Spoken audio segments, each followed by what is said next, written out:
السلام عليكم ورحمة الله وبركاته.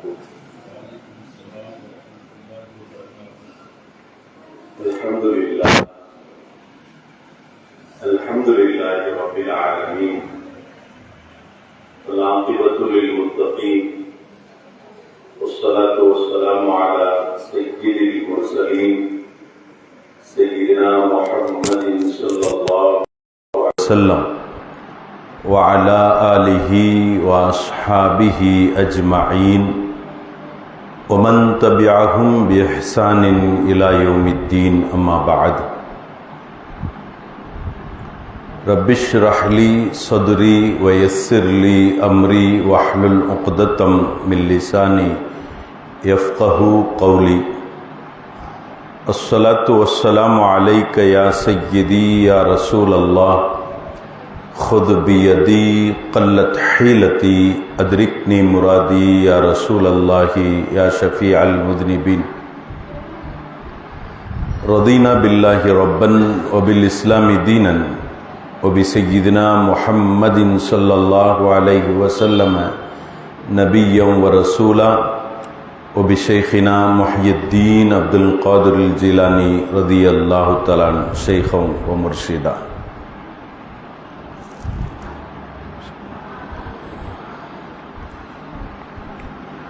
அளவற்ற அருளாளனும் நிகரற்ற அன்புடையோனுமாகிய அல்லாஹ்வின் திருநாமத்தால் ஆரம்பம் செய்கின்றேன்.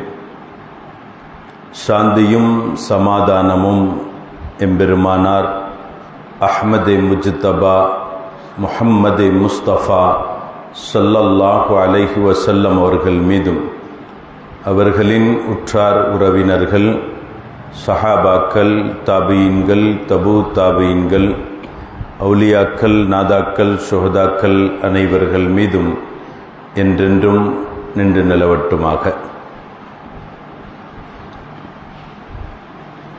கண்ணியத்திற்கும் பெருமதிப்பிற்கும் உரித்தான பெரியோர்களே,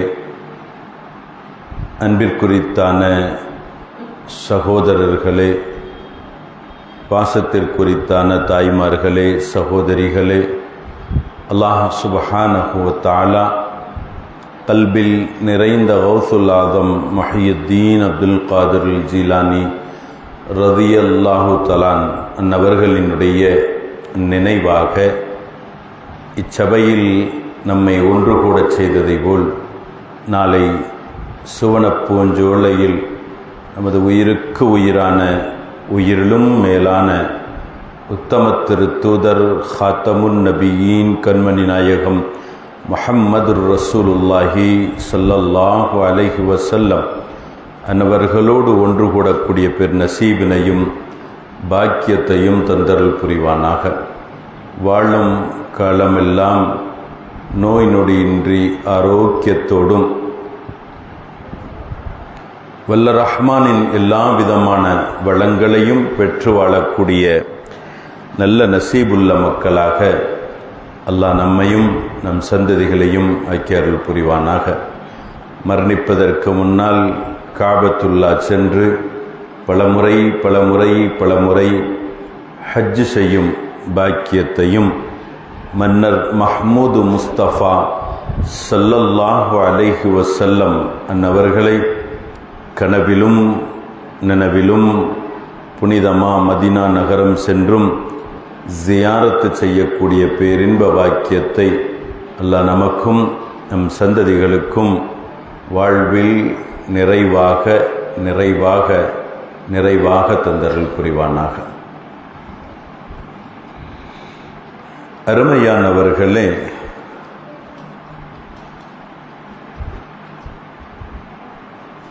இறைநேச பெருமக்கள்கள் இந்த உலகத்தில் வாழ்ந்து மரணித்த பின்பும் அவர்கள் மரணித்து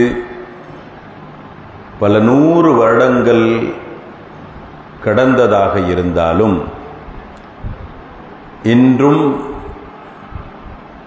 உலகத்தில் அவர்களுடைய பெயர் நிலைத்திருக்கிறது, திளைத்திருக்கிறது. அதற்கு காரணம் என்று நாம் பார்த்தோம் என்றால், இந்த உலகத்தில் அவர்கள் வாழும் வாழ்க்கையில் பரிபூர்ணமான விதத்தில் அல்லாஹ்வையும் அல்லாஹ்வுடைய ரசூலையும் ஈமான் கொண்டதோடு நின்று விடாமல் வாழ்க்கையின் எல்லா தருணங்களிலும் அல்லாஹ்வும் அல்லாஹ்வுடைய ரசூலும் ஏவியதையும் உத்தரவிட்டதையும் விரும்பியதையும் முழுமையாக எடுத்து வாழுவதோடு அல்லாஹ்வும் அல்லாஹ்வுடைய ரசூலும் எதை விளக்கினார்களோ, எதை வெறுத்தார்களோ அதை விட்டும் பரிபூர்ணமாக விலகியும் அதை வெறுத்தும் அவர்கள் வாழ்ந்ததில் முதலிடத்திற்குரியவர்களாக ஆகுவார்கள், முதன்மையானவர்களாக ஆகுவார்கள். குறிப்பாக வணக்க வழிபாடுகளோடு நின்று விடாமல்,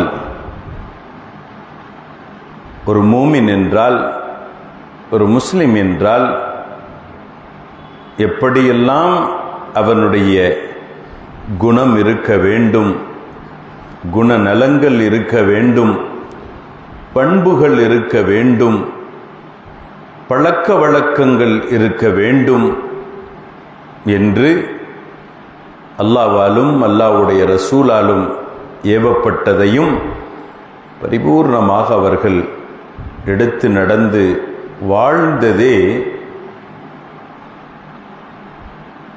வாழ்க்கை அவர்கள் இவ்வுலகத்தில் நிறைவு செய்து கொண்ட பின்பும் இன்றும் அவர்களுடைய பெயர் நிலைத்திருப்பதற்கு காரணமாக இருக்கிறது என்பதை நாம் விளங்க முடிகிறது. இல்லை, இன்றோடு இல்லை, கியாம நாள் வரையிலும் அல்லாஹ் அவர்களினுடைய திருநாமங்களையும் அவர்களை பற்றி உண்டான நினைவுகளையும் கியாம நாள் வரையிலும் நிலைத்திருக்கச் செய்வான் என்பதில் மாற்று கருத்திருக்க முடியாது. பொதுவாகவே ஒரு மனிதன் வாழுவது என்பதையும் தாண்டி வாழும் காலத்தில் அவன் அறியப்படுகிறான், வாழும் காலத்தில் அவன் புகழோடு இருக்கிறான், வாழும் காலத்தில் அவன் நற்பேரோடு இருக்கிறான் என்பதை விட அவன் வாழ்க்கை எப்படி இருக்க வேண்டும், அவன் வாழ்ந்து மரணித்த பின்பும் அவனுடைய பெயர், அவனுடைய புகழ், அவனுடைய பெருமைகள் நினைவில் நிற்கக்கூடியதாக இருப்பதே மிகச் சிறந்த ஒரு வாழ்க்கை முறையாகும். அத்தகைய சிறந்த முறைகளை வாழ்ந்து சென்றவர்கள் இறைநேச பெருமக்கள்கள். அவர்களிடத்தில் இருந்த பல நற்குணங்களில்,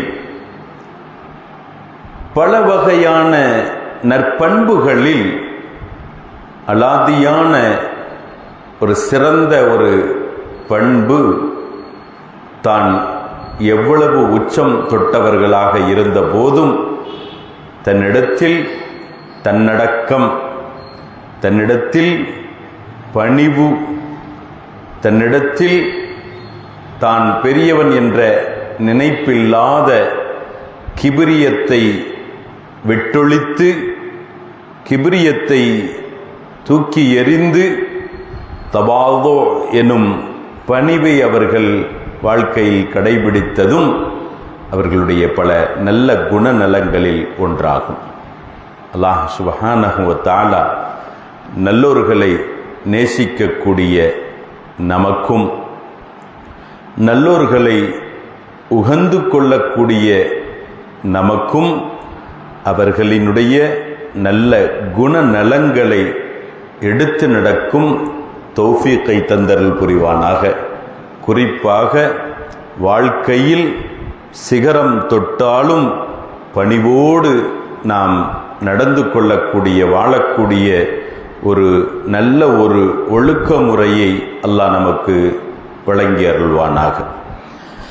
அருமையானவர்களே, பொதுவாக அல்லாஹ் சுப்ஹானஹு வ தஆலா தன்னிடத்தில் உகப்பான அடியார்கள் குறித்து அவன் சொல்லும் பொழுது இப்படி சொல்வதுண்டு, வ இபாதுர் ரஹ்மான் வ இபாதுர் ரஹ்மான் யம்ஷூன அலல் அர்தி ஹௌனா.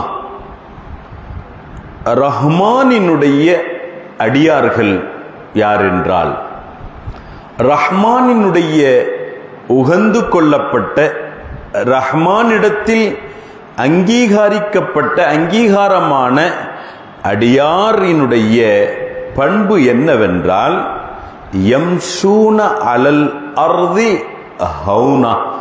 அவர்கள் இந்த புவியிலே பணிவோடு அவர்கள் நடப்பார்கள், பணிவோடு அவர்கள் வாழுவார்கள். சிந்தித்து பார்க்கின்றோம். பணிவு என்பது நான் என்ற அகந்தை இல்லாத நிலை என்பது, நான் ஒன்றும் இல்லை, நான் ஒரு சராசரியானவன், நான் சாமானியமானவன் என்ற சிந்தனையில் ஒருவன் வாழுவது, இந்த புவியில் தன் வாழ்க்கையில் நடப்பது, அது ரஹ்மானினுடைய அடையாளம். ரஹ்மானினுடைய அடியானின் அடையாளம் என்பதாக அல்லாஹ் சுப்ஹானஹு வ தஆலா சொல்லித் தருகிறான் என்றால், எனவேதான் அல்லாஹ் சுப்ஹானஹு வ தஆலா தன் ஹபீப் முஹம்மது முஸ்தபா ஸல்லல்லாஹு அலைஹி வஸல்லம் அவர்களுக்கு அவன் மிக பாசத்தோடு ஒரு கோரிக்கை வைக்கிறான். பாசத்தோடு அவன் ஒரு கோரிக்கையை வைக்கிறான். இந்த உலகத்தில் நாம் எல்லாம் அல்லாஹ்வுடைய அடியார்கள் தான். அல்லாஹ் அதை அங்கீகரிக்க வேண்டும், அங்கீகரிப்பானாக. நாம் சொல்லிக்கிறோம், நான் அல்லாஹ்வுடைய அடியான் அப்படின்னு நம்ம சொல்லிக்கிட்டு இருக்கிறோம்.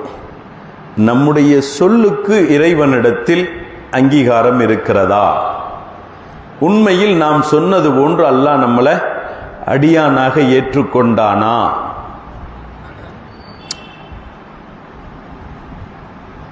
வீட்டில் கூட பார்ப்போம்,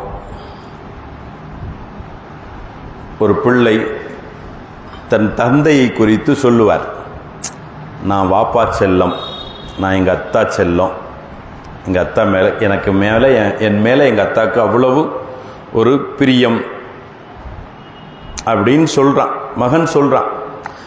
மகன் சொன்னதோடு அவர் உண்மையிலேயே வாப்பாவுக்கு செல்ல பிள்ளை, அப்பாவுக்கு செல்ல பிள்ளை அப்படின்றது வந்துடாது. அந்த அப்பா இடத்துல அவருக்கு உண்மையில் செல்லம் அப்படின்றது இருக்கணும். அது மாதிரி நான் அல்லாஹ்வுடைய அடியான் அப்படின்னு சொல்லிக்கிட்டு திரிகிறோம். ஆனால் நம்மளை அல்லாஹ் அடியானாக ஏற்றுக்கொள்ள வேண்டும். அல்லாஹ் அதற்கு கபூல் செய்வானாக.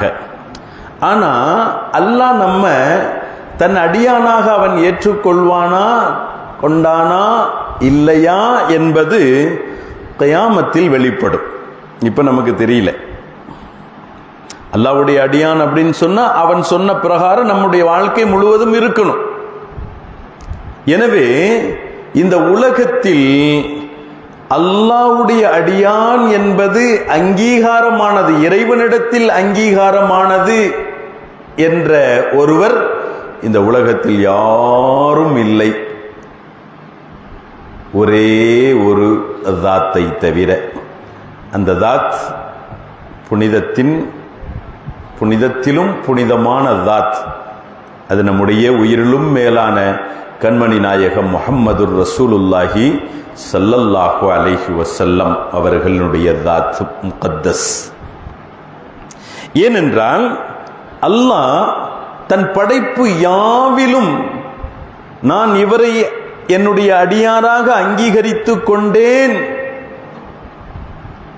என்று சொல்லப்பட்ட ஒரே ஒரு தாத்துக்குரிய சொந்தக்காரர் பெருமானார் முஹம்மதுர் ரசூலுல்லாஹி ஸல்லல்லாஹு அலைஹி வஸல்லம் அவர்கள் மாத்திரமே. சுப்ஹானல்லதி அஸ்ரா பி அப்திஹி லைலம் மினல் மஸ்ஜிதில் ஹராமி இலல் மஸ்ஜிதில் அக்ஸா. பரிசுத்தத்திற்குரியவன் அவனே தன் அடியாரை இரவோடு இரவாக மஸ்ஜிதுல் ஹராமிலிருந்து மஸ்ஜிதுல் அக்ஸாவின் பக்கம் அழைத்து சென்றான்.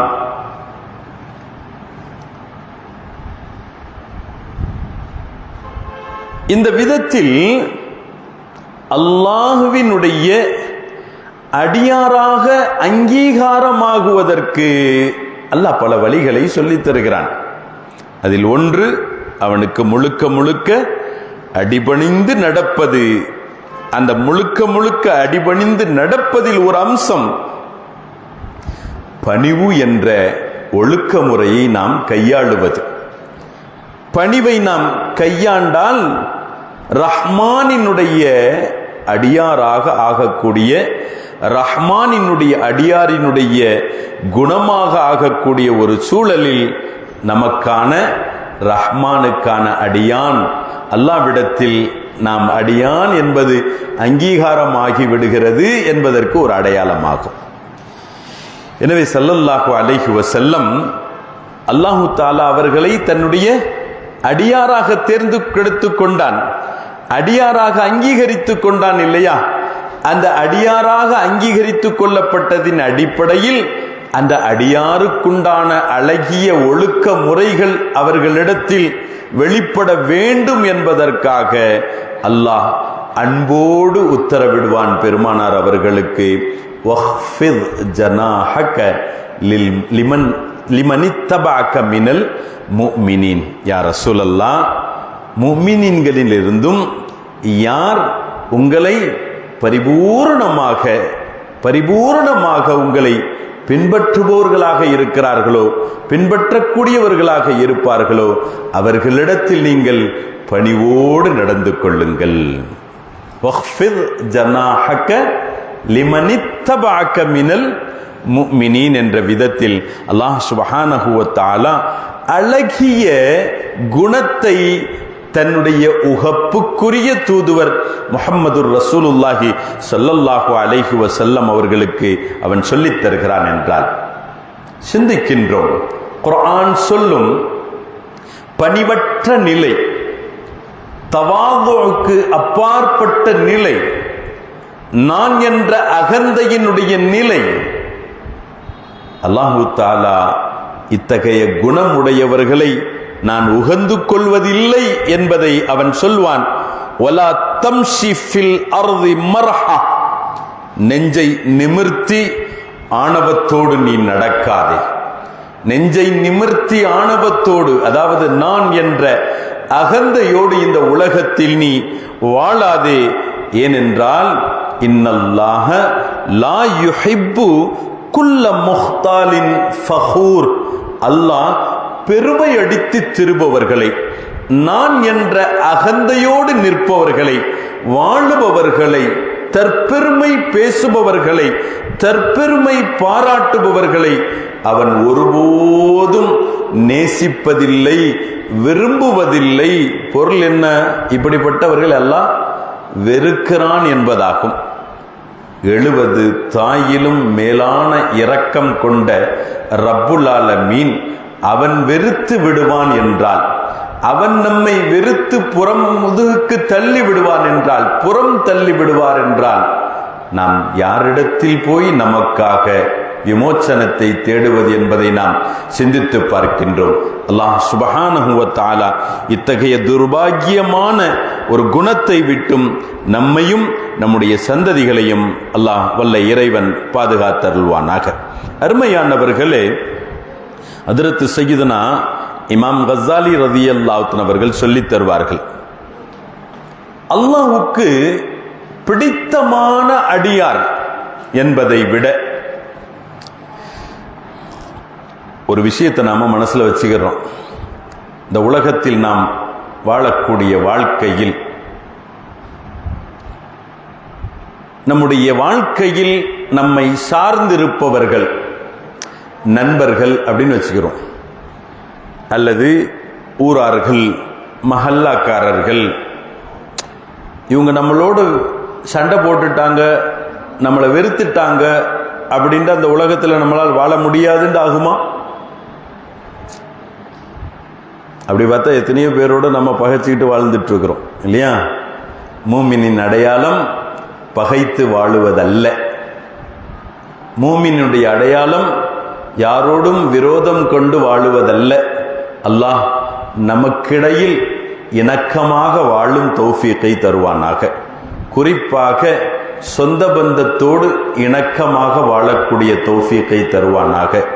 உறவுகளை ஒருங்கிணைத்து ஒன்றிணைத்து வாழக்கூடிய நசீபையும், மஹல்லாவாசிகளை ஒன்றிணைத்து வாழும் நசீபையும் நம் சமூகத்தோடும் நம் சமூகத்தை கடந்தும் அனைத்து விதமான உறவுகளோடும் மக்களோடும் அனைத்து சமய மக்களோடும் நல்லுறவை பேணி வாழக்கூடிய நசீபை அல்லாஹ் நமக்கு தந்தருள் புரிவானாக. ஆனால் நாளை மறுமையில் அல்லாஹ் நம்மளை வெறுத்துட்டாண்டு வைங்க, நம்ம வெற்றி அடைய முடியுமா? இறைவன் வெறுத்து விட்டான். நாளை மறுமையில் யாரை கொண்டும் நாம் காரியத்தை சாதிக்க முடியாது. படைத்த ரப்புல் ஆலமீனை தவிர்த்து யாரின் மூலமாகவும் நாம் சாதிக்க இயலாது. அந்த படைத்த ரப்புல் ஆலமீனுடைய ஒரு கதவுதான் நம்முடைய வெற்றிக்கான ஒரு வழி.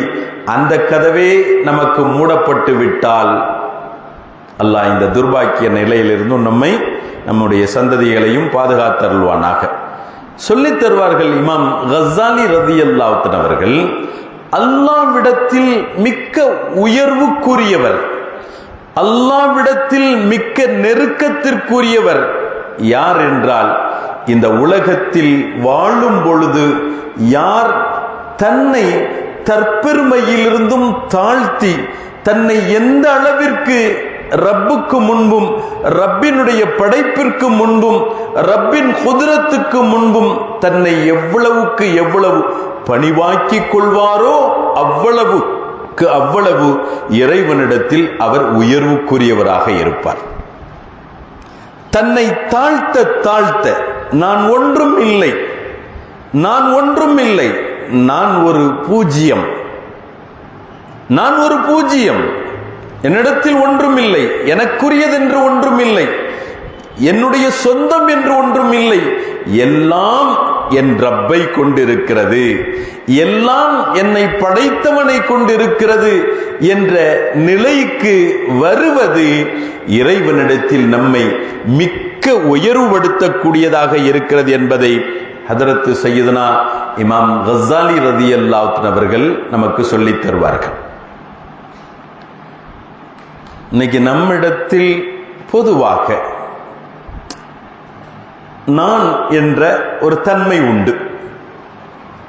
ஒருத்தரை பார்த்துட்டோம் அப்படின்னு சொன்னா, அவர் என்ன, அவரை விட நான் தான் சிறந்தவன், நான் தான் உயர்ந்தவன் அப்படின்ற ஒரு நிலை வந்து விடக்கூடியதாக இருக்கும்.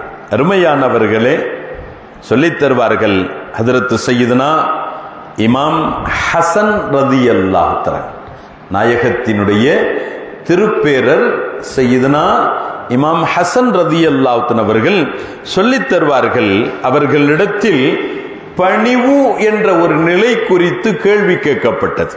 தவாது என்பதை பற்றி ஒரு கேள்வி கேட்கப்பட்டது. ஹதரத் சையதுனா ஹசன் ரலியல்லாஹு அன்ஹு அவர்கள் இதற்கு இப்படி பதில் சொன்னார்கள், அத்தவாது, தவாதுண்டா யாரு தெரியுமா, என்ன தெரியுமா? அன் தஹ்ருஜ மின் மன்சிலிக்க, ஒரு உதாரணத்திற்கு நீர் உன்னுடைய வீட்டை விட்டும் வெளியில் வருகிறாய். அப்படி வந்தால் எந்த ஒரு முஸ்லிமை நீ சந்தித்தாலும் அந்த முஸ்லிமை இவர் என்னை விட சிறந்தவர் என்ற நினைப்பு உன்னிடத்தில் வரும் என்றால் அதுதான் உன்னிடத்தில் இருக்கும் பணிவு என்பார்கள். ஒரு முஸ்லிமை நீ காணுகிறாய், ஒரு மூமினை காணுகிறாய், அவர் இயற்கையில் நம்மை விட சாதாரண நபராக இருந்தாலும் ஒரு முஸ்லிம் என்ற விதத்தில் நீ எப்படி பார்க்க வேண்டும்? என்னை விட இவர் உயர்ந்தவர், என்னை விட இவர் சிறந்தவர் அப்படின்ற மனநிலை இருக்கும் என்றால் நமக்கான அடையாளம் என்ன? ஒரு தொப்பி போட்டது நமக்கான ஒரு அடையாளம் அப்படின்னு வச்சுக்கிறோம். நமக்கான ஒரு சிறந்த ஒரு அடையாளம் என்ன தெரியுமா? நாம் நம்மை போன்ற ஒரு முஸ்லிமான மூமினான நபரை கண்டவுடன் என்ன சலாம் சொல்வது. இது நமக்கான அடையாளம். எவ்வளவுக்குள்ள நம்ம இதை கடைபிடிப்போம்? தெரிஞ்சவரா இருந்தா சலாம் சொல்லுவோம். தெரியாத நபரா இருந்தா ஒரு தொப்பி போட்டிருப்பார், தலப்பாகை வைத்திருப்பார், ஜுப்பா அணிந்திருப்பார், எல்லாம் செஞ்சிருப்பார். ஆனா நம்ம சலாம் சொல்றதுக்கு பல நேரம் முன் வருவது கிடையாது. சொல்லித் தருவார்கள். ஹஜ்ரத் சய்யிதுனா அப்துல்லாஹ் இப்னு மஸ்ஊத் ரலியல்லாஹு அன்ஹு அவர்கள் சொல்வார்கள். அதே போன்று இதே கருத்தினை நமக்கு ஹசன் ரலியல்லாஹு அன்ஹு அவர்களும் சொல்லித் தருவார்கள். ரஅசுத் தவாது, தவாது பணிவு என்பதினுடைய ஒரு தொடக்கம், பணிவு என்பதினுடைய ஒரு துவக்கம் என்ன அப்படின்னு சொன்னா, அன் தப்தா பிஸ்ஸலாம், அன் தப்தா மன் லகீத பிஸ்ஸலாம். யாரை நம்ம சந்திச்சாலும் உடனே அவருக்கு சலாம் சொல்வது.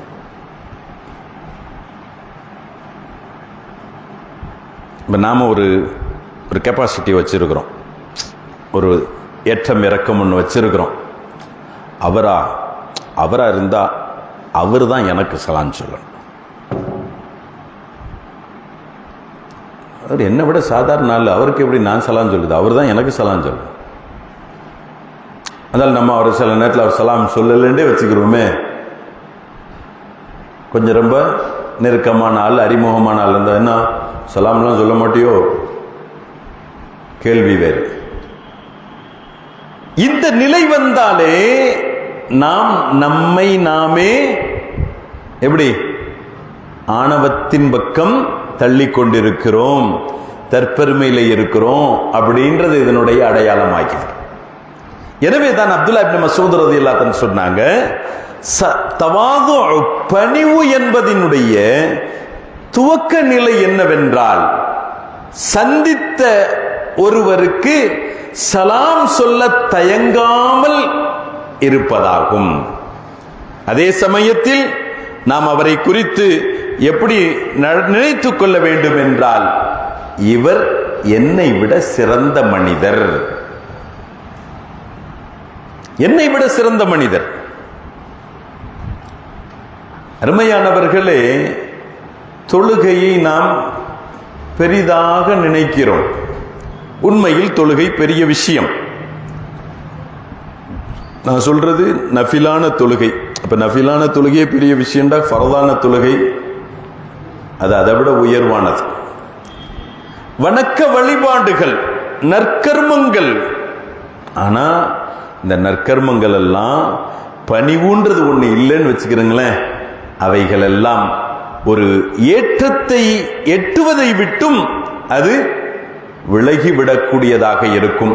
எனவே சொல்வார்கள், நாதாக்கள் சொல்லித் தருவார்கள், சூஃபியாக்கள் சொல்லித் தருவார்கள், ஆன்மீகவாதிகள் சொல்லித் தருவார்கள், அஃதலுல் இபாதா, பணிவு என்பது ஒரு குணம் என்று எடுத்து சென்று விடாதீர்கள். பணிவு என்பது ஒரு அஹ்லாக் என்பதோடு நின்று விடாதீர்கள். பணிவு என்பது அஃதலுல் இபாதா அத்தவாது. அஃதலுல் இபாதா, இபாதத்துகளிலேயே மிக அஃதலான இபாதத். வணக்கங்களிலேயே மிக சிறந்த வணக்கம் என்பதாகிறது அது தவாது ஆகும், பணிவு என்பதாகும். இன்னும் சொல்வார்கள், அத்தவாது சுல்லமுஷ் ஷரஃப். பணிவு என்பது, சுல்லம் அப்படின்னா ஏணிப்படி, ஏணின்னு வச்சுக்கிறேங்க, ஏணி. தவாது என்பது, பணிவு என்பது மனிதனினுடைய உயர்வுக்கான ஏணியாகும். நாதாக்கள் சொல்லித் தருகிறார்கள். அப்ப இந்த பணிவு மனித வாழ்க்கையில் எவ்வளவு இன்றியமையாததாக இருக்கிறது என்பதையும், எவ்வளவு அவசியமானதாக இருக்கிறது என்பதையும், பணிவின் மூலம் மனிதன் அடையும் பாக்கியம், ஒரு முஃமின் முஸ்லிம் அடையக்கூடிய பாக்கியம் என்ன என்பதையும் நாம் இந்த இடத்தில் சிந்தித்து விளங்க கடமைப்பட்டிருக்கின்றோம். எனவேதான் சஹாபாக்கள் அப்படின்றாலே உயர்வுக்குரியவங்க இல்லையா? சஹாபாக்கள், அந்த சஹாபாக்களிலேயுமே பெருமானார் முஹம்மது ரசூலுல்லாஹி ஸல்லல்லாஹு அலைஹி வஸல்லம் அவர்களால் மிக்க சிறப்புகள் சொல்லப்பட்ட, சோபனங்கள் சொல்லப்பட்ட, உயர்வுகள் சொல்லப்பட்ட சஹாபா பெருமக்களும் கூட எவ்வளவு உச்சத்தை அடைந்தவர்கள், அவங்களுக்கு எவ்வளவு சிறப்புகள் சொல்லப்பட்டிருக்குது. சஹாபின்றதே ஒரு பெரிய சிறப்பு. கௌசுலாதம் சொல்வார்கள், கௌசுலாதத்தினுடைய வணக்கம், கௌசுலாதத்தினுடைய தரஜா நாம் ஏற்கனவே விளங்கி இருக்கிறோம். நேற்றைய சொற்பொழிவிலும் கூட அதை குறித்து நாம் கேட்டிருக்கிறோம். எவ்வளவு உயர்வுக்குரிய கௌசுலாதம். அவங்க சொல்லுவாங்க,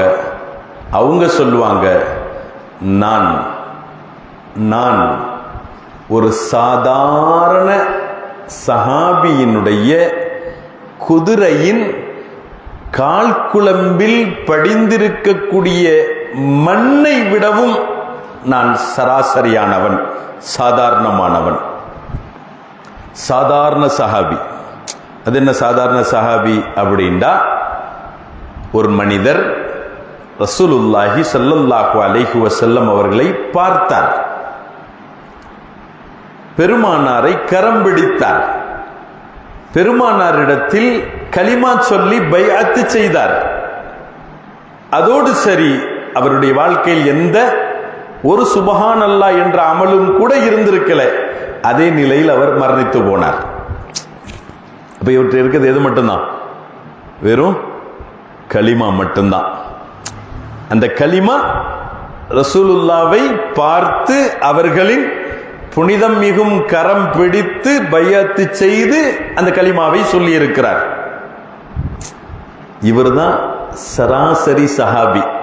அப்ப கௌசுல் ஆதம் சொல்வார்கள், உச்சத்தில் இருக்கும் பல பல மிக பெரும் வணக்க வழிபாடுகளுக்கு சொந்தக்காரரான, பல அற்புதங்களுக்கு சொந்தக்காரரான, பல உயர்வுக்கு சொந்தக்காரர்களான, அவர்களினுடைய ஒரு தனி சிறப்புகளுக்கு சொந்தக்காரரான கௌசுல் ஆதம் சொல்வார்கள், நான் ஒரு சராசரியான ஒரு சஹாபியின், அவங்க கால் தூசி இல்லை, அவர்கள் வாகனித்திருக்கும் குதிரையின் கால் குளம்பில் பட்டிருக்கும், சேர்ந்திருக்கும் அந்த மண்ணை விட நான் சாதாரணவன், அதற்கு கூட ஈடு இல்லாதவன். அப்போ ஒரு உயர்வுக்குரிய சஹாபி, பெருமானாரால் பல சிறப்புகளும் வாழ்த்துகளும் சொல்லப்பட்ட ஒரு சஹாபி, அந்த சஹாபிகளினுடைய உயர்வு எவ்வளவு பெரியது. அத்தகைய உயர்வை பெற்ற போதிலும் கூட அந்த சஹாபிகள், நாங்கெல்லாம் யார் தெரியுமா, நாங்க ரசூலுல்லாவால் சொர்க்கத்தை கொண்டும் சோபனம் சொல்லப்பட்டவர்கள் அப்படின்னு காலரை உயர்த்தியவர்கள் அல்ல, பெருமை பாராட்டியவர்கள் அல்ல. அவ்வளவு உயர்வை பெற்ற பொழுதும் கூட அவர்கள் தன்னை எப்படி சொன்னாங்க, வெளிப்படுத்தினாங்க, ஐயோ நான் ஒரு மரமாக இருந்திருக்க கூடாதா, நான் ஒரு செடியாக இருந்திருக்க கூடாதா, ஒரு மரம் செடியில் இருக்கும் ஒரு இலையாக இருந்திருக்க கூடாதா, ஒரு ஆடாக மாடாக பிறந்திருக்க கூடாதா என்ற விதத்தில் தான் இந்த உலகத்தில் உயர்வுக்கு உரியவர்கள் என்று சோபிக்கப்பட்ட பொழுதும், சோபனம் சொல்லப்பட்ட போதும் கூட இறை அச்சத்தால் தன்னை இவ்வளவு தாழ்த்தி பணிவை வெளிப்படுத்தியவர்கள். ஒரு சஹாபி அவர்கள் ஹதரத் சையதுனா சல்மானுல் ஃபாரிசி ரலியல்லாஹு தஆலா. சல்மானுல் ஃபாரிசி ரலியல்லாஹு தஆலா மிக பிரபலியமான சஹாபி.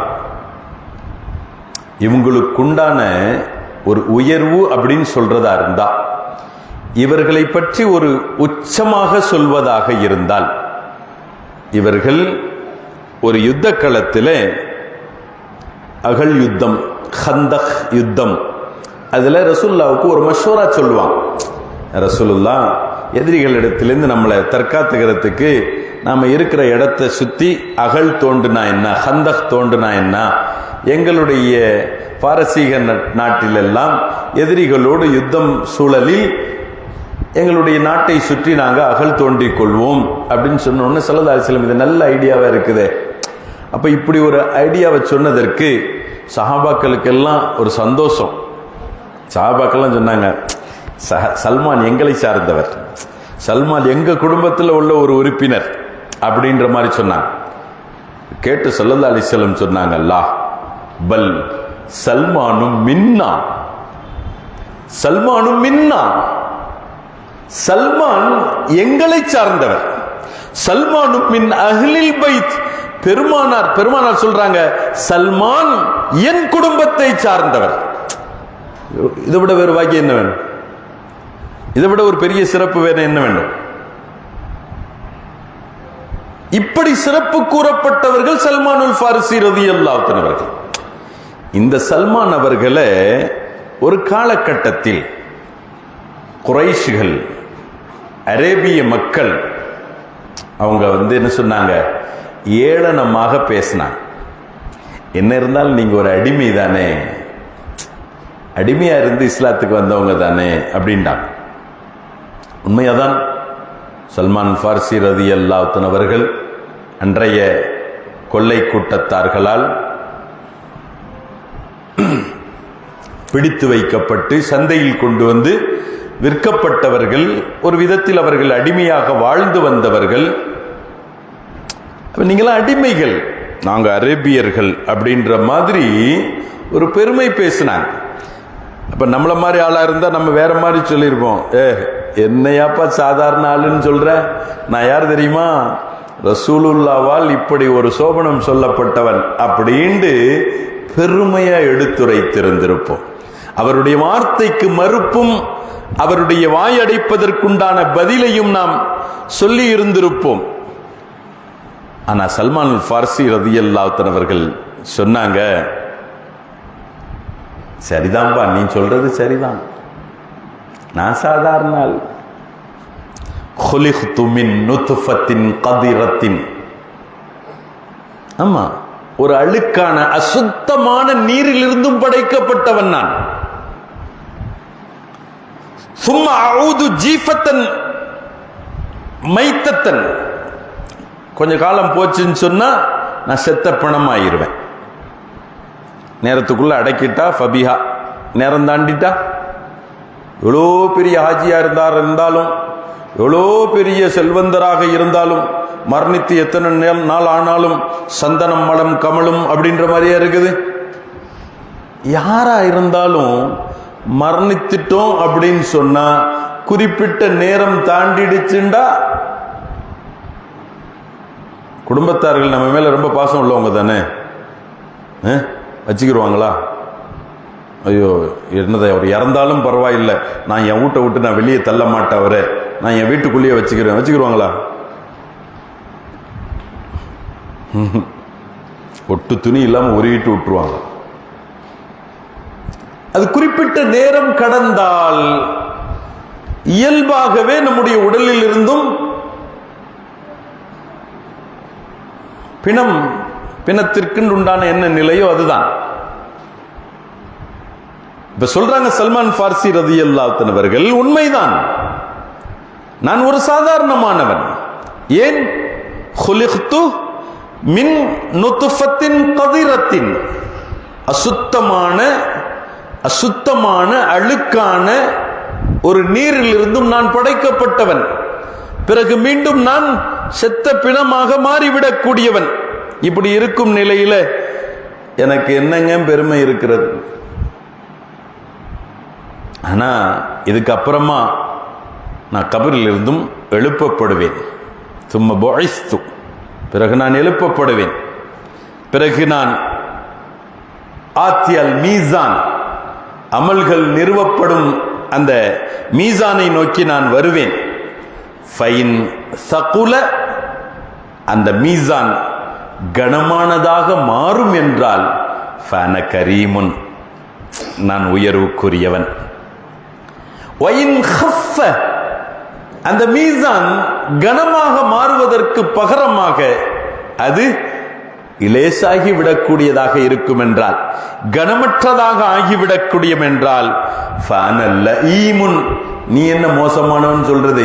நான் மோசத்திலும் படுமோசமானவன், படுத்தாழ்ந்தவன் அப்படின்ட்டு ஹதரத் சையதுனா சல்மானுல் ஃபாரிசி ரலியல்லாஹு அன்ஹு அவர்கள் சொல்லித் தருவார்கள்.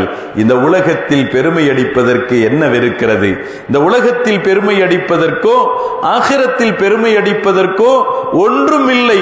உண்மையான பெருமை என்னவென்றால், கபூர்ல உள்ள வச்ச உடனே வருவாங்க இல்லையா, அவங்க கேட்கிற கேள்விக்கு பதில் சொல்லக்கூடிய திராணி இருந்தால் அது பெருமைக்குரிய நிலை. நாளை கபரிலிருந்தும் எழுப்பப்பட்டதற்கு பின்பு மீசான் இடத்தில் போகும் பொழுது மீசான் அமலால் கனமாக கூடியதாக இருக்கும் என்றால், சிராத்திடத்தில் செல்லும் பொழுது அந்த சிராத்தை இலகுவாக கடந்துவிடக்கூடிய சூழ்நிலை இருக்கும் என்றால், ரப்பின் சமூகத்தில் எனக்கான அழகிய தீர்ப்பு வழங்கக்கூடியதாக இருக்கும் என்றால், நான் சிறந்தவன், நான் பெருமைக்குரியவன். இதில் எதுவும் நடக்கவில்லை என்றால் நீங்க என்ன சாதாரண நபர்னு சொல்றது? நான் அடிமட்டமான தரம் தாழ்ந்தவன் என்பார்கள் ஹதரத் சையதுனா சல்மானுல் ஃபாரிசி ரலியல்லாஹு அன்ஹு அவர்கள். தான் புகழின் உச்சத்திற்குரிய வார்த்தைகள் அவர்களுக்கு சொல்லப்பட்ட போதும் கூட, நீ யார் இப்படி சொல்ற? என் ஹபீப் எனக்கு இவ்வளவு பெரிய பாக்கியமான உயர்வுக்குரிய பெயர் சொல்லி இருக்கிறார்கள் என்று அவர்கள் தன்னை பெருமை அடித்து அலையவில்லை, தற்பெருமை கொள்ளவில்லை, தன் புகழ் பாடவில்லை. தன் அற்றமற்ற அனைவர்களும் சராசரியானவர்கள், சாமானியமானவர்கள் என்று நினைக்காத நிலையே அவர்கள் வாழ்ந்து இந்த உலகத்தை விட்டு சென்ற பின்பும் இது போன்ற மேன்மக்களை இன்று பேச வைத்துக் கொண்டிருக்கிறார். வாப்பா தெரியும், நம்ம அத்தா தெரியும்ல, நம்முடைய அத்தாவுடைய அத்தா தெரியும், அதுக்கு அவங்களுடைய அத்தா தெரியும் இருக்கலாம். அதுக்கு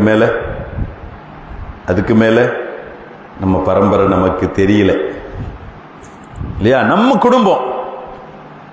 அதனால அவங்க பேர்லாம் மறந்து போச்சுன்னா அப்போ அவங்களாம் அப்படி வாழ்ந்தாங்க, நம்ம அந்த கணக்குக்கு சொல்ல வரலனா.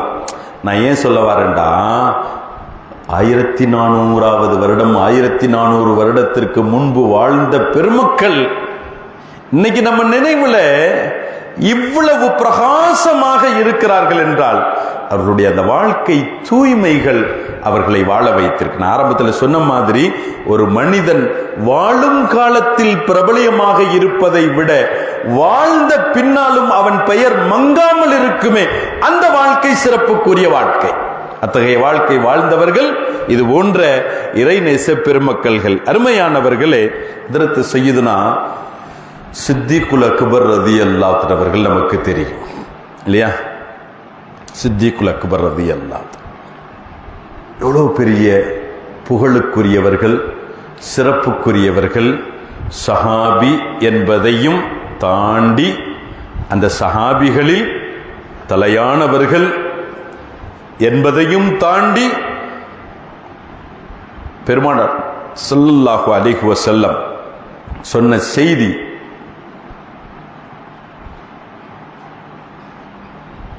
நபிமார்களுக்கு அடுத்து ஒரு சிறப்புக்குரிய மாமனிதர் என்றால் அது சித்திகுல் அக்பர் ரலியல்லாஹு அன்ஹு.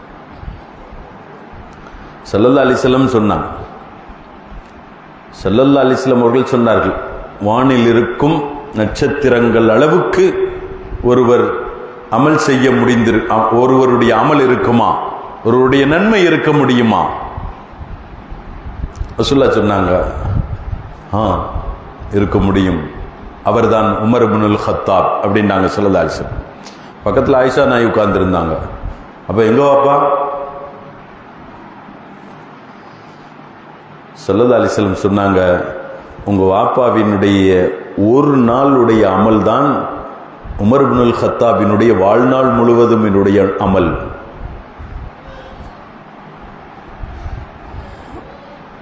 அப்ப எவ்வளவு நன்மைக்கு சொந்தக்காரர்கள். ஸல்லல்லாஹு அலைஹி வஸல்லம் சொன்ன பகிரங்கமாக சொன்ன செய்தி இந்த ஹதீஸ். ஆனா இப்பேற்பட்ட அபூபக்கர் சித்தீக் ரலியல்லாஹு அன்ஹு அவர்கள் நான் பெரியவன் அப்படின்னு அலையல,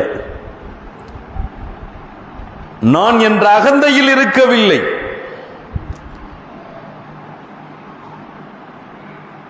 சித்திகுல் அக்பர் ரலியல்லாஹு அன்ஹு அவர்கள் கலீஃபாவாயிட்டாங்க. அதுக்கு முன்பு வரையிலும் கூட தன்னுடைய உடல் உழைப்பால் ஒன்று கொண்டிருந்தார்கள், சம்பாத்தியம் செய்து கொண்டிருந்தார்கள், வேலை செய்வார்கள். இப்போ கலீஃபாவாயிட்டாங்க. கலீஃபா ஆயிட்டான்ற உடனே அவங்க செஞ்ச வேலைகளில் ஒரு வேலை என்ன அப்படின்னா, மதீனால ஒரு வீட்டுக்கு போய் அந்த வீட்டில் இருக்கக்கூடிய ஒட்டகங்களினுடைய பால் கறந்து கொடுக்கக்கூடிய வேலை. பால் கறந்து கொடுப்பாங்க, அதுக்கு ஒரு ஊதியம் கிடைக்கும், அந்த ஊதியத்தை வாங்கிடுவாங்க. அப்போ கலீஃபான பொழுது எந்த வீட்டில் பால் கறந்துக்கிட்டு இருந்தாங்களோ அந்த வீட்டு பெண்மணி ஒரு பெண் சொன்னாங்களாம், இதுவரைக்கும் நம்முடைய ஒட்டகங்களை பால் கறந்து தந்த சித்தீக் அவர்கள், அபூபக்கர் அவர்கள் கலீஃபா ஆயிட்டாங்க, இரும நம்ம வீட்டுக்கு பால் கறக்கலாம் அவங்க வரமாட்டாங்க அப்படின்னு சொல்லிக்கிட்டு இருக்கிறாங்க. அபூபக்கர் சித்தீக் ரலியல்லாஹு உள்ள வந்துட்டாங்க. அப்போ கேட்டாங்க, நீங்க என்ன வரமாட்டேன்னு நினைச்சோம், நீங்க வந்துட்டீங்க அப்படின்னு சொன்ன பொழுது ஹஜ்ரத் சய்யிதுனா சித்தீகுல் அக்பர் ரலியல்லாஹு அன்ஹு அவர்கள் சொன்னார்கள், நிச்சயம் நான் பால் கறப்பேன். ஹிலாஃபத் என்பது வேறு, நான் கலீஃபா ஜனாதிபதி என்பது வேறு. ஆனால் இது என்னுடைய உழைப்பு, இது என்னுடைய சம்பாத்தியம், இது என்னுடைய வருமானம். நான் வருவேன், கண்டிப்பாக நான் வருவேன். நான் ஒருபொழுதும் நான் பெற்றிருக்கக்கூடிய ஹிலாஃபத் என்னுடைய இந்த செயலை விட்டும் என்னை ஒருபோதும் தடுக்காது. ஜனாதிபதியான போதும் கூட ஒரு வீட்டினுடைய ஒரு வேலைக்காரராக அந்த வேலைக்காரனுடைய பணியை அவர்கள் செய்தார்கள். அவர்கள் பெற்றிருக்கும் பாக்கியம், அவர்கள் அடைந்திருக்கும் அந்த பதவி, அதனுடைய கணம், கர்வம் அவர்களிடத்தில் இல்லாமல் இருந்தது. தான் என்றைக்கும் இறைவனுக்கு முன்னால் நான் ஒரு அடியான், என் உழைப்பில் நான் உண்ண வேண்டும், என்னுடைய ஹலாலான வருமானத்தில் நான் சாப்பிட வேண்டும் என்ற விதத்தில் ஹஜ்ரத் சய்யிதுனா சித்தீகுல் அக்பர் ரலியல்லாஹு அன்ஹு அவர்கள் நடந்து கொண்டார்கள் என்றால் நமக்கான ஒரு பாடங்கள் இவைகள், நமக்கான ஒரு எடுத்துக்காட்டுகள் இவைகள் என்பதை நாம் சிந்தித்து பார்க்கிறோம். இன்னைக்கு சின்ன பதவி கிடைச்சிட்டா, நான் இந்த பதவியில இருக்கிறேன், நான் எப்படி போய் அந்த வேலையை போய் பார்க்கறது அப்படின்னு ஒன்று. திருடக்கூடாது, பொய் சொல்லக்கூடாது, ஹராமான வழிகளுக்கு போகக்கூடாது. இதல்லாம ஹலாலான விதத்தில் எப்படியெல்லாம் சம்பாதிக்க முடியுமோ அப்படியெல்லாம் சம்பாதிக்கிறதுக்கு மார்க்கம் நமக்கு அனுமதி தந்திருக்கிறது. இதை எப்படி நான் செய்யறது? நான் யார், எங்கள் குடும்பம் என்ன, நான்லாம் இந்த வேலையை செய்யலாமா, இந்த வேலையை செஞ்சா என் குடும்பமான என்ன ஆகிறது? இப்படி நாம் ஒரு ஏற்றந்தாழ்வை நாம் பார்க்கின்றோம். அருமையானவர்களே, நாம் சிந்திக்கின்றோம், பணிவுக்கு அப்பாற்பட்ட நிலை, ஆணவம் என்ற நிலை, தான் என்ற தற்பெருமைக்குரிய நிலை, இது நம்முடைய அமல்களை அப்படியே அழித்து விடக்கூடியது. மன் தக்கப்பர வதஅஹுல்லாஹ், பெருமை அடித்தவர்களை அல்லாஹ் தரைமட்டமாக்கி விடுகிறான். பெருமை அடிப்போர்களை அல்லாஹ் தரைமட்டமாக்கி விடுவான். இந்த உலகத்திலும் சரி ஆகிரத்திலும் சரி. அல் கிப்ரியாஉ ரிதாஇ, பெருமை அது ரப்புக்குண்டான உடை, பெருமை அது ரப்புக்குண்டான போர்வை. அது ரப்புக்குண்டான போர்வை என்பதால் அதை போய் நாம பிடுங்க போனா, அதுல போய் நாம உரிமை கொண்டாடுனா அல்லாஹ் நம்மை தரமட்டமாக்கி விடுவான் என்பதற்கு இதுவே ஒரு அழகான சான்றாகும் என்பதை நாம் விளங்குகின்றோம். எனவேதான் சின்ன பெருமை, சராசரியான ஒரு பெருமை, அதற்காக தனக்குத்தானே தண்டனைகளை வழங்கிக் கொள்வோர்களாக இருந்தார்கள் இறைநேச பெருமக்கள்கள், சஹாபா பெருமக்கள்கள் என்பதை நாம் நினைத்து பார்க்கின்றோம். அதற்கு சய்யிதுனா உமர் இப்னுல் கத்தாப் ரலியல்லாஹு தஆலா இவர்கள் குறித்து சொல்லப்படும். ஹஜ்ரத் சய்யிதுனா உமர் இப்னுல் கத்தாப் ரலியல்லாஹு தஆலா, சய்யிதுனா உர்வத் இப்னு ஜுபைர் ரலியல்லாஹு தஆலா அவர்கள் இந்த செய்தியை அறிவிப்பார்கள். ஒரு நாள் பார்த்தேன், மதீனாவில் உமர் இப்னுல் கத்தாப் ரலியல்லாஹு தஆலா அவர்கள் குடத்தில் தண்ணீரை நிரப்பி தன் தோள் புஜத்தில் வைத்து சுமந்து சுமந்து வருகிறார்கள். ஒரு வீட்டுக்கு கொண்டு வந்து அந்த தண்ணியை கொடுத்துட்டு போறாங்க. தண்ணி கொண்டு வராங்க, அந்த வீட்டினுடைய பாத்திரத்தில் நிரப்புறாங்க, திரும்ப போறாங்க, தண்ணீர் எடுத்துட்டு வராங்க.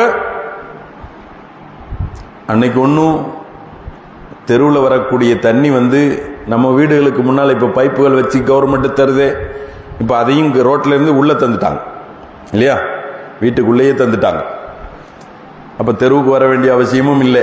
மதீனால அப்படி இல்லை, அங்கே போகணும். வீடு எங்கேயோ, கிணறு எங்கோ, அந்த கிணத்துக்கு போய் தண்ணீர் நிரப்பி அந்த வீட்டில் தண்ணி கொண்டு வந்து கொடுத்துட்டு இருக்கிறாங்க. இப்போ இதை பார்த்துட்டு அவர்களிடத்தில் கேட்போர்கள் கேட்டார்கள். ஹஜ்ரத் சய்யிதுனா ஜுபைர் இப்னு உர்வத் இப்னு ஜுபைர் ரலியல்லாஹு அன்ஹு அவர்களே, அவங்களே சொல்றாங்க, நான் கேட்டேன், யா அமீரல் முஃமினீன், ஜனாதிபதி அவர்களே, இஸ்லாமியர்களின் ஜனாதிபதி அவர்களே, நீங்க இந்த வேலையை செஞ்சிட்டு இருக்கிறீங்க, நீங்க ஆணையிட்டால் செய்வதற்கு நாங்கள் இருக்கிறோம், எங்களுக்கு ஆணையிடுங்கள், நாங்கள் செய்கிறோம். நீங்க ஜனாதிபதி, நீங்கள் எங்கள் தலைவர், நீங்க இந்த வேலையை செஞ்சிட்டு இருக்கிறதா? அதுவும் ஒரு ஒரு குடும்பம், ஒரு ஏழையான ஒரு சாதாரணமான ஒரு குடும்பம், இவங்களுக்கு கொண்டு போய் தண்ணி கொடுங்கன்னு சொன்ன நான் கொடுத்துட்டு போறேன், நீங்க கொண்டு வந்து அவர்களுக்கு தண்ணீர் நிரப்பி கொண்டு இருக்கிறீர்களே என்று அவர்களிடத்தில் இருந்த அந்த குடத்தை வாங்குவதற்கு முயன்ற பொழுது ஹஜ்ரத் சய்யிதுனா உமர் இப்னுல் கத்தாப் ரலியல்லாஹு அன்ஹு அவர்கள் சொன்னார்கள், அருமை தோழரே, என்னை தடுக்காதீர்கள், என்னை விடுங்கள். நான் ஏன் இப்படி செய்யறேன் தெரியுமா? நான் ஜனாதிபதி என்ற அடிப்படையில் என்னை சந்திப்பதற்காக வெளியூர்களில் இருந்தும் குழு குழுவாக என்னை சந்திக்கிறார்கள். அப்படி ஒரு வெளியூர் வாசிகளான ஒரு குழு என்னை சந்திக்க என் முன்னால் உட்கார்ந்திருந்த பொழுது எனக்குள் ஒரு சின்ன ஒரு சஞ்சலம், என்ன அப்படின்னா ஒரு சந்தோஷம், ஒரு சிரிப்பு, ஒரு ஆனந்தம் அப்படின்ற மாதிரி ஒரு உணர்வு வந்தது. தகல்து ஃபீ நஃப்ஸி நிஹ்வா, என் உள்ளத்தில் ஒரு கர்வம் உண்டானது, ஒரு பெருமை உண்டானது. அவளை பார்க்க இப்படிலாம் வந்திருக்கிறாங்களே அப்படின்ற மாதிரி ஒரு பெருமை உண்டானது. அப்பொழுதே நான் கொஞ்சம் உணர்வுக்கு வந்தவுடன், நிச்சயம் இப்படி ஒரு பெருமை நம்முடைய உள்ளத்தில் வந்ததற்கு உலகத்திலேயே நாம இதுக்கு தண்டனை கொடுத்து கொள்ள வேண்டும், ஆகிரத்தில் இதற்குண்டான தண்டனையை தாங்கும் யோக்கியதை நமக்கு இல்லை, எனக்கு நான் தண்டனை கொடுத்து கொள்ள, என்னை நான் தண்டித்துக் கொள்ள நான் பிரியப்பட்டேன். எனவே இந்த வீட்டில இருந்து அப்ப நன்மை செய்யும். இன்னல் ஹசனாத் யுத்ஹிபுனஸ் ஸய்யிஆத், நன்மைகள் பாவங்களை அழிக்கும், நன்மைகள் குற்றம் குறைகளை அழித்துவிடும். எனவே நான் நன்மை செய்யணும் நாடுனேன். இது ஒரு விதவை பெண்ணினுடைய வீடு, இது ஒரு பலகீனமான நபர்கள் இருக்கும் வீடு. ஆதரவு இல்லாத, ஆண் துணை இல்லாத ஒரு வீடு.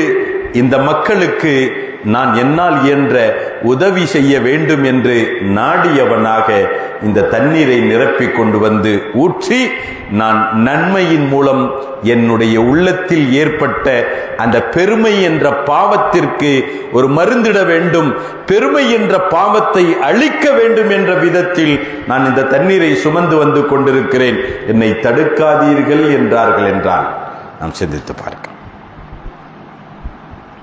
நமக்கு ஏதாவது உத்தரவாதங்கள் இருக்குதா?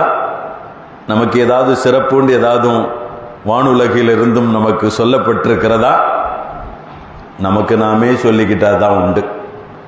நான் இன்னார், நான் அன்னார், நான் அப்படிப்பட்டவன், நான் இப்படிப்பட்டவன் அப்படின்னு நாமே நம்ம காலரை தூக்கி விட்டுக்கிட்டா தான் உண்டே தவிர, நமக்குன்னு எந்த சிறப்புக்குரியவர்களாகவும் நம்மிடத்தில் அதற்குரிய அமல்கள் இல்லை.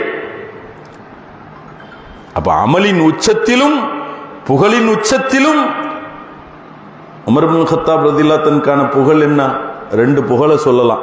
ஏராளமான புகழ்கள் 2 குறிப்பிட்டு சொல்லலாம். ஒன்று, அவர்கள் சொர்க்கவாதி என்பது உறுதியாக்கப்பட்டது இந்த உலகத்திலேயே. பெருமானாரால் 10 சோபனம் கூறப்பட்ட சஹாபிகளில் ஒருவர் உமர் இப்னு கத்தாப் ரலியல்லாஹு தஆலா. இதுக்கு அடுத்து இன்னொரு சோபனம் சொல்றதா இருந்தா ஸல்லல்லாஹு அலைஹி வஸல்லம் சொன்னாங்க, எனக்கு பின்னால யாரும் நபி கிடையாது, வரமாட்டார். ஒருவேளை வரும் அளவிற்கு ஒரு தகுதி உள்ளவர் என்று ஒருவர் இருப்பார் என்றால் அது உமர் அப்படின்றாங்க ஸல்லல்லாஹு அலைஹி வஸல்லம். எவ்வளவு பெரிய உச்சமான வார்த்தை, எவ்வளவு பெரிய உயர்வுக்குரிய புகழுக்குரிய வார்த்தை. இப்பேற்பட்ட வார்த்தை சொல்லப்பட்டவர்களும் கூட ஒரு சின்ன ஒரு நிலை, 4 பேர் வந்து சந்திச்சதுல நம்ம அந்த சேர்ல உட்கார்ந்துட்டு ஒரு சந்தோஷம், ஒரு ஆனந்தம்.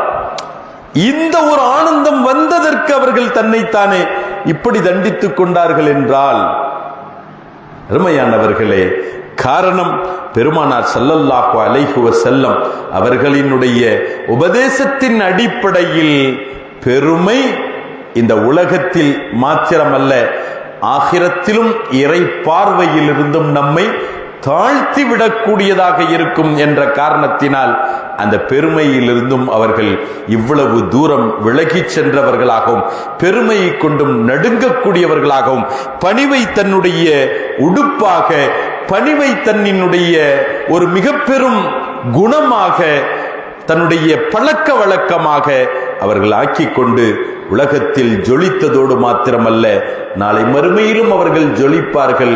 கியாமத் நாள் வரையிலும் அவர்களுடைய பெயரையும் புகழையும் அல்லாஹ் ஜொலிக்க வைப்பான். உஸ்மான் இப்னு அஃபான் ரலியல்லாஹு தஆலா எப்பேற்பட்ட சஹாபி, எவ்வளவு உயர்வுக்குரிய சஹாபி. உஸ்மான் இப்னு அஃபான் ரலியல்லாஹு தஆலா அவர்களை குறித்து ஹதீஸினுடைய வாசகங்கள் இப்படி அமையும். இஷ்தரா உஸ்மான் மின் ரசூலில்லாஹி ஸல்லல்லாஹு அலைஹி வஸல்லம் அல் ஜன்னத மர்ரத்தன் அவ் மர்ரத்தைன். உஸ்மான் அவர்கள் இந்த உலகத்திலேயே பெருமானார் ஸல்லல்லாஹு அலைஹி வஸல்லம் அவர்கள் மூலமாக சொர்க்கத்தை 1 அல்லது 2 முறை வாங்கி கொண்டவர். சொர்க்கத்தையே வாங்கிட்டாங்க அப்படின்னா என்ன? சொர்க்கத்தில் தனக்கான ஒரு இடத்தை நிச்சயமாக்கி கொண்டார்கள். அஷரத்துல் முபஷ்ஷராக்களில் ஒருவர். பல கட்டங்கள்ல யார் இந்த காரியத்திற்கு பொறுப்பேற்கிறார், அவருடைய சொர்க்கத்திற்கு நான் பொறுப்பேற்கிறேன் ஸல்லல்லாஹு அலைஹி வஸல்லம் சொன்னாங்க. உஸ்மான் சொன்னாங்க, யார் சொல்ல, நான் செய்றேன். யார் இந்த காரியத்தை செய்து தருவார், அவருக்கான சொர்க்கத்திற்கு நான் உத்தரவாதம், யார் சொல்லா இப்படின்னு பல காரியத்தை செய்தவர்கள் உஸ்மான் இப்னு அஃபான் ரலியல்லாஹு தஆலா. இல்லையா? நமக்கு ஒரு வீடு இருந்துட்டாலே நான் யார் தெரியுமா? சொந்த வீடு உள்ளவன், சொந்த கார் உள்ளவன், சொந்த வியாபாரம் உள்ளவன், சொந்த கடை உள்ளவன், சொந்த ஃபேக்டரி உள்ளவன். இல்லையா? வருதா இல்லையா? உஸ்மான் இப்னு அஃபான் ரலியல்லாஹு தஆலா பெரும் செல்வத்திற்கு சொந்தக்காரர், சொர்க்கத்தை தனக்கு வசமாக்கி கொண்டவர், தன் வசமாக்கி கொண்டவர்கள். அந்த உஸ்மான் இப்னு அஃபான் செல்வந்தர் என்பதையும் தாண்டி ஒரு கட்டத்தில் எப்படி ஆயிட்டாங்க? ஜனாதிபதி ஆயிட்டாங்க. ஹலீஃபத்துல் முஃமினீன், ஹலீஃபத்துல் முஸ்லிமீன் ஆயிட்டாங்க. கொஞ்சம் நம்மள்ட்ட காசு பணம் வந்துடுச்சுன்னு சொன்னா நம்முடைய படுக்கை பாயிலிருந்து எங்க போயிருது? மெத்தைக்கு போயிருது. மெத்தையிலிருந்து வெறும் மெத்தை மட்டும் இல்லை, ஆடம்பரமான ஒரு கட்டிலுக்கு போய் விடுகிறது, மெத்தைக்கு போய் விடுகிறது. ஏசி என்ன, அது என்ன, இது என்ன, அப்படியே போயிருது. கொஞ்சம் வந்துட்டாலே. உஸ்மான் இப்னு அஃபான் ரலியல்லாஹு அன்ஹு அவர்கள், அவர்களுடைய பெயரோட சிறப்பு பெயர் கனி என்ற அந்த அடைமொழி சேர்ந்திருக்கும். சொர்க்கத்துக்கு சொந்தக்காரர், சொர்க்கத்தை தன்னுடைமையாக்கி கொண்டவர் உஸ்மான் இப்னு அஃபான் ரலியல்லாஹு அன்ஹு. ஆனா அவங்களை குறித்து பெருமானாரினுடைய திருப்பேரர் ஹதரத் சையதுனா ஹசன் ரலியல்லாஹு அன்ஹு அவர்கள் சொல்வார்கள், யகீலு ஃபில் மஸ்ஜித், யகீலு ஃபில் மஸ்ஜித். கைலூலா உறக்கம் அவங்க பள்ளியில தான் படுப்பாங்க, வெளிப்பள்ளியில படுத்து கிடப்பாங்க. பள்ளிவாசல்லையே, பள்ளிவாசலுடைய அந்த விரிப்பிலேயே கலீஃபா அவர்கள். ஆனால் அவர்களுடைய படுக்கை தரையில். ஏன்? சொர்க்கத்திற்கே அதிபதியானவர்கள், நம் உயிரிலும் மேலான கண்மணி நாயகம் முஹம்மது ரசூலுல்லாஹி ஸல்லல்லாஹு அலைஹி வஸல்லம். அவங்களை விட உயர்வத்தில் இருக்க முடியுமா? படைப்பில் யாரும் இல்லை. அந்த பெருமானார் நார்கட்டில் சாதாரணமாக தானே படுத்து கிடந்தாங்க. படுத்து எழுந்தால் அந்த நார்கட்டினுடைய அந்த நாரினுடைய தடயம் அந்த முதுகில் பதிந்திருக்கும். இந்த நிலையை பார்த்தவர்கள் ஹதரத் சையதுனா உஸ்மான் இப்னு அஃபான் ரலியல்லாஹு அன்ஹு, நான் என்ன ஒரு சராசரியானவன், நான் சாதாரணமானவன், நான் கலீஃபாவாக இருக்கலாம், ஆனால் ரப்புக்கு முன்னால் நான் சாதாரண ஒரு அடிமை. தரையில் படுத்து எழுந்துவார்கள் என்றால் வாசருல் ஹஸா பிஜம்பிஹி, பள்ளிவாசல்ல படுத்திருப்பாங்க. அந்த பள்ளிவாசல்லையும் கூட பாயை விட்டும் தாண்டி எங்க தரையில, வெறும் தரையில.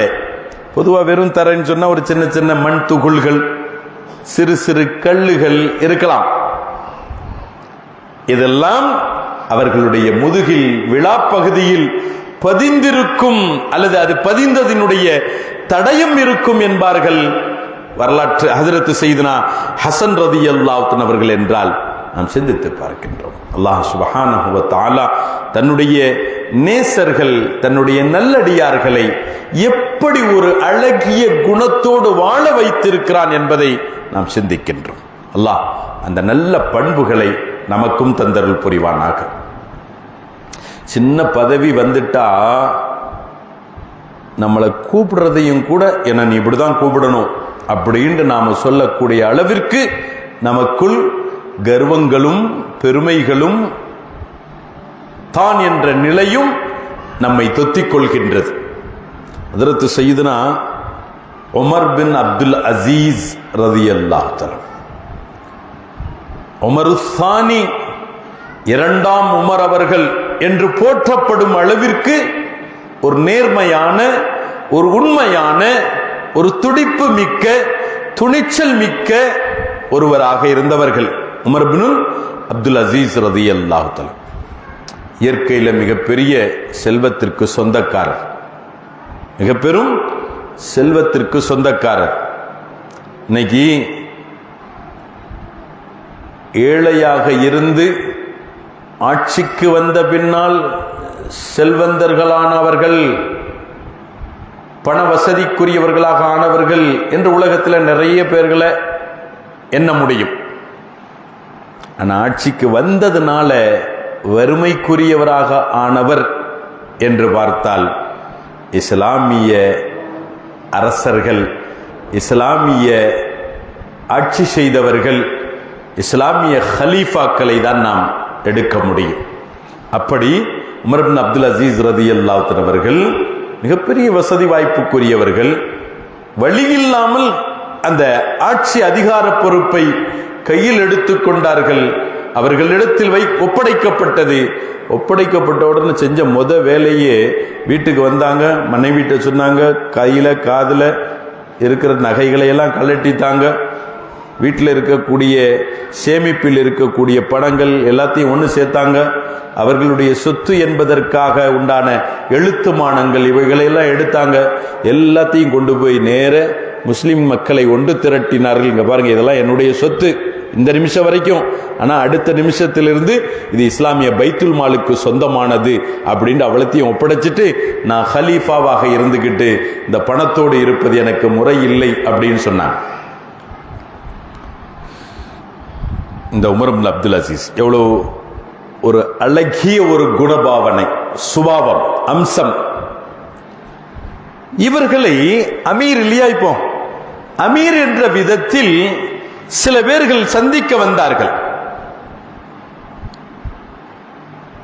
சந்திக்க வந்தாங்க, முன்னால் உட்கார்ந்து இருக்கிறாங்க. ஒரு காத்து அடிச்சிச்சு. அப்படி காத்தடித்ததில் ஒரு பக்கமாக வைத்திருந்த விளக்கு, அன்னைக்கெல்லாம் அப்படித்தானே, கரண்ட் கிடையாது, லைட்டு கிடையாது, இல்லை விளக்கு தான். ஒரு விளக்கு ஒரு இடத்துல ஒரு தாக்கல வைக்கப்பட்டிருந்துச்சு. அந்த விளக்கு காத்தடித்ததில் அந்த விளக்கு அணைந்து போனது. அணைந்தவுடன் இவங்க அமீர் எழுந்தார்கள். நேர விளக்கு கிட்ட போனாங்க. அந்த விளக்கை மீண்டும் பத்த வைத்து அதை சீர் செய்து காத்தடித்தாலும் அணையாத ஒரு இடமாக பார்த்து எடுத்து வச்சாங்க.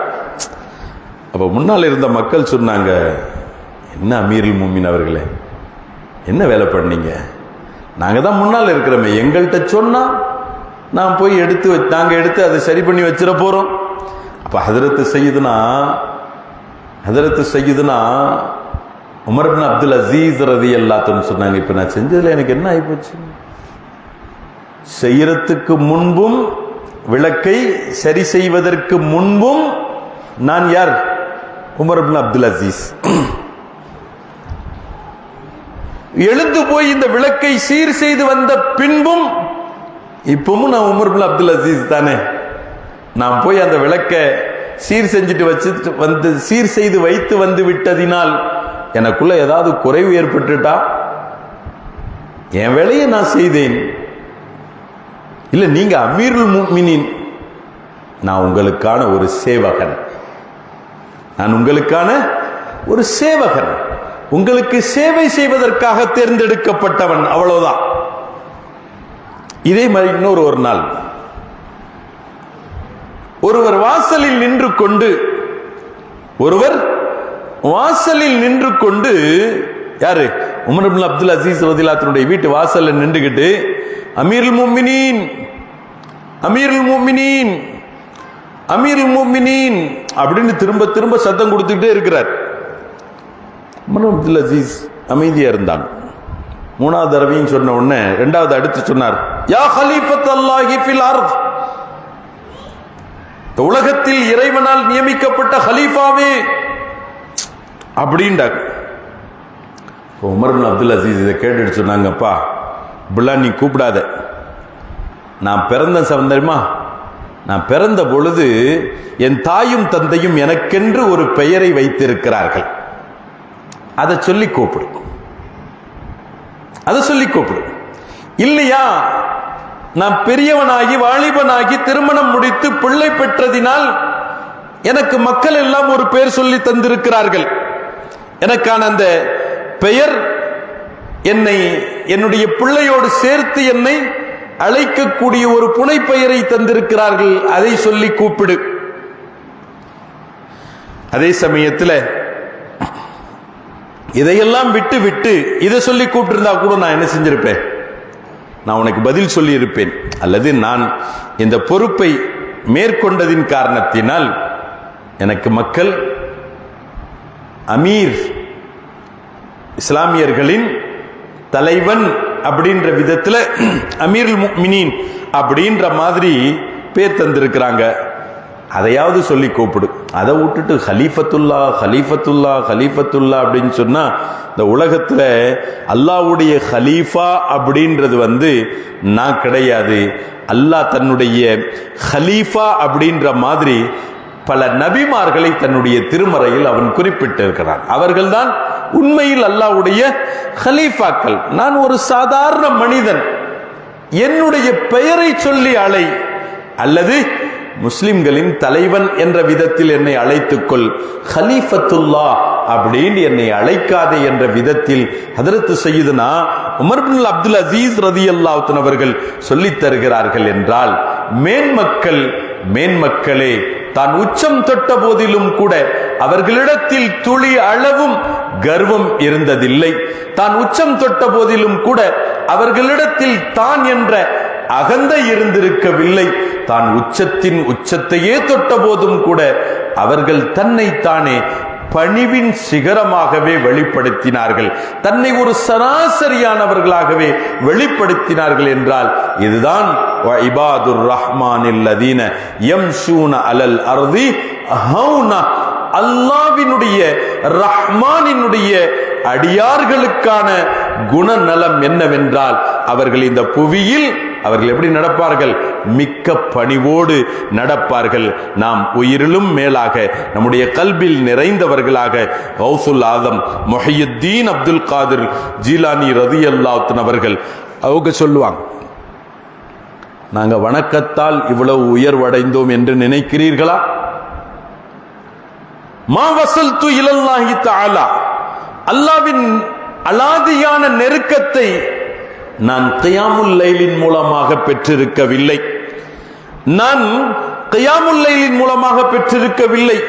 உபரியான நோன்பு நோற்றதினால் அல்லாஹ்வினுடைய மிக்க நெருக்கத்தை பெற்றதில்லை. இல்மை படித்ததினால் அல்லாஹ்வினுடைய மிக்க நெருக்கத்தை நான் பெற்றதில்லை.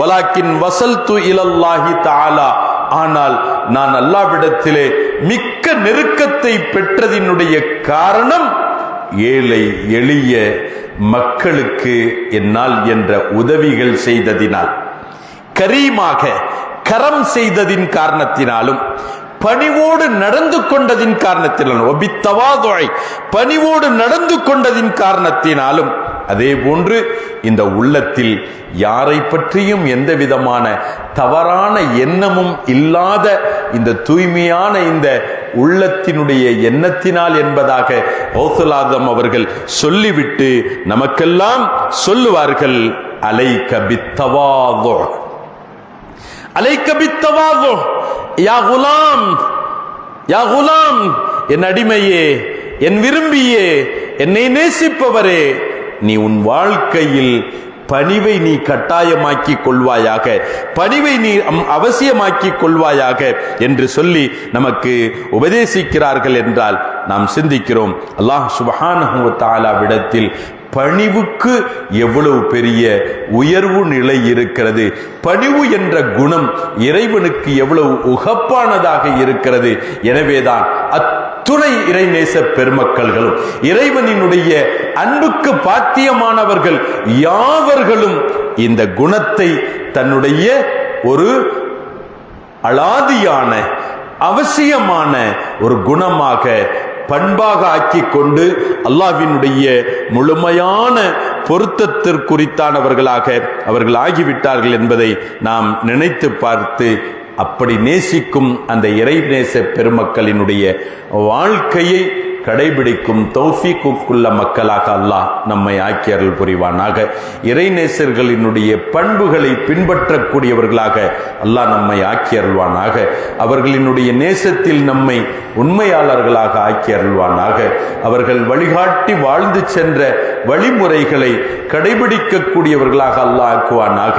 நாம் எந்த விதத்திலும் நமக்குள்ள ஒரு சின்ன கர்வம் வந்துட்டாலும் கூட நம்முடைய அமல்களை எல்லாம் அது அழித்துவிடும் என்பதற்கு ஒரு சான்று அல்லாஹ் சுப்ஹானஹு வ தஆலா நம்மை தரமட்டமாக்கி விடுவான். நம்ம சொன்னோமா இல்லையா, ஹதீஸ் ரசூலுல்லாஹி ஸல்லல்லாஹு அலைஹி வஸல்லம், பணிவை கையாளும் கையாளும் கையாளும் காலமெல்லாம் அல்லாஹ் உலகத்திலும் உயர்த்துகிறான், ஆகிரத்திலும் உயர்த்துகிறான்.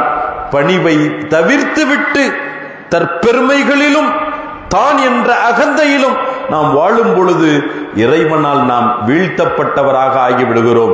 அல்லாஹ் நம்மை வீழ்த்தி விட்டால் நம்மை யார் வெற்றி அடைய வைக்க முடியும்?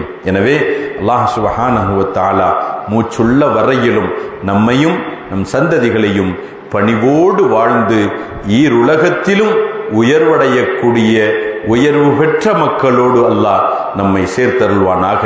நம்மை சார்ந்திருக்க கிருபை செய்வானாக. வாழும் காலமெல்லாம் அல்லாஹ்வும் அல்லாஹ்வுடைய ரசூலும் எத்தகைய வாழ்க்கையை வழிகாட்டினார்களோ அத்தகைய வாழ்க்கையில் சரியாக முறையாக வாழ்ந்து மரணிக்கும் நேரம் என்று ஒன்று வரும் பொழுது கலிமா லா இலாஹ இல்லல்லாஹ் முஹம்மதுர் ரசூலுல்லாஹ் அஷ்ஹது அல்லா இலாஹ இல்லல்லாஹ் வ அஷ்ஹது அன்ன முஹம்மதுர் ரசூலுல்லாஹ் என்ற கலிமாக்களை நம் உயிரிலும் மேலான கண்மணி நாயகம் முஹம்மதுர் ரசூலுல்லாஹி ஸல்லல்லாஹு அலைஹி வஸல்லம் அவர்களை சிரித்த முகத்தோடு பார்த்து பிசகில்லாமல் திணறாமல் திக்காமல் இந்த கலிமாக்களை மொழிந்து மரணிக்கும் நசீபையும் நாளை மஹ்ஷரில் இந்த பூமானின் ஷஃபாஅத்தையும் நாளை சொர்க்கபதியில் பூமான் முஹம்மது முஸ்தபா ஸல்லல்லாஹு அலைஹி வஸல்லம் மற்றும் ஏனைய நபிமார்கள் சஹாபாக்கள் வலிமார்கள் இறைநேசர்கள் குறிப்பாக கல்பில் நிறைந்த கௌசுலாதத்தோடும் சங்கமித்திருக்கக்கூடிய நல்ல நசீபையும் நற்பாக்கியத்தையும் அல்லாஹ் நமக்கும் நம் சந்ததிகளுக்கும் நிறைவாக வழங்கி அருள்வானாக. ஆமீன் ஆமீன் யா ரப்பல் ஆலமீன். வாய்ப்பளித்தவைக்கு மிக்க நன்றி. ஜஸாக்குமுல்லாஹு ஹைரா. ஷுக்ரன் ஜஸீலா. அஸ்ஸலாமு அலைக்கும் வரஹ்மத்துல்லாஹி வபரகாத்துஹு.